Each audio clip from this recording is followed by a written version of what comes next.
Regardless of how powerful or well-connected a dictator is, they face two possible fates: being ousted by the people or fleeing the country. Sheikh Hasina, after ruling Bangladesh for 15 years, chose the latter. On August 5, 2024, Hasina fled to London via India, seeking refuge.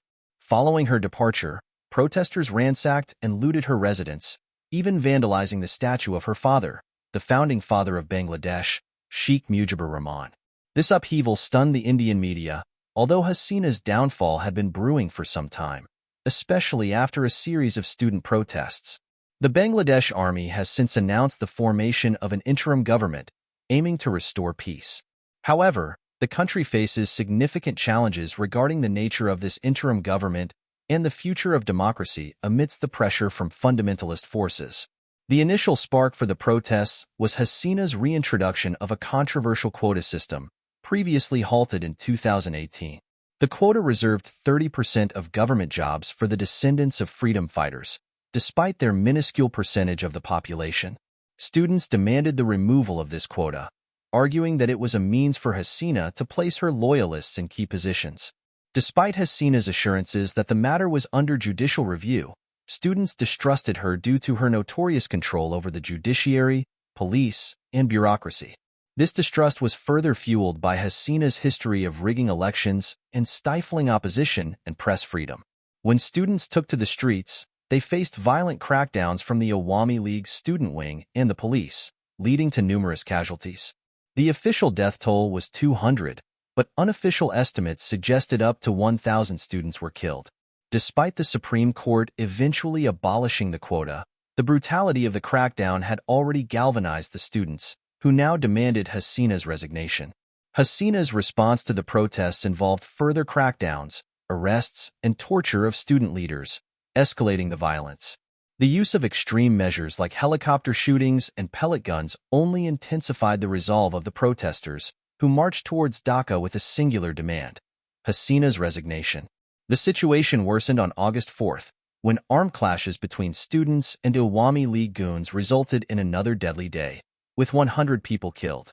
The turning point came when the Bangladesh army announced they would not fire on students or label them as terrorists, effectively siding with the protesters. This critical stance from the army indicated a significant shift in Bangladesh's political landscape. On August 3rd, the army chief stated that the army stood with the public and would not support Hasina's violent methods. By August 4th, the anticipation of an internet shutdown and further crackdowns loomed.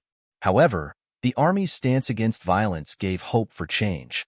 On August 5th, it was confirmed that Hasina had resigned and fled to India, with plans to seek refuge in London. This led to celebrations across Bangladesh, marking what many called the country's second independence. Amid the celebrations, concerns about lawlessness and retribution emerged. Awami League ministers were burning documents to hide evidence, and attacks on minority groups and public institutions increased. Student protesters vowed to prevent further violence, blaming the Awami League for the chaos. India, a close ally of Hasina, is wary of the future political landscape in Bangladesh.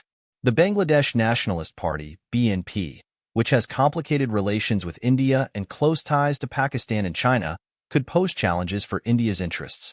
The Indian government is also concerned about potential violence against minorities in Bangladesh during this period of instability.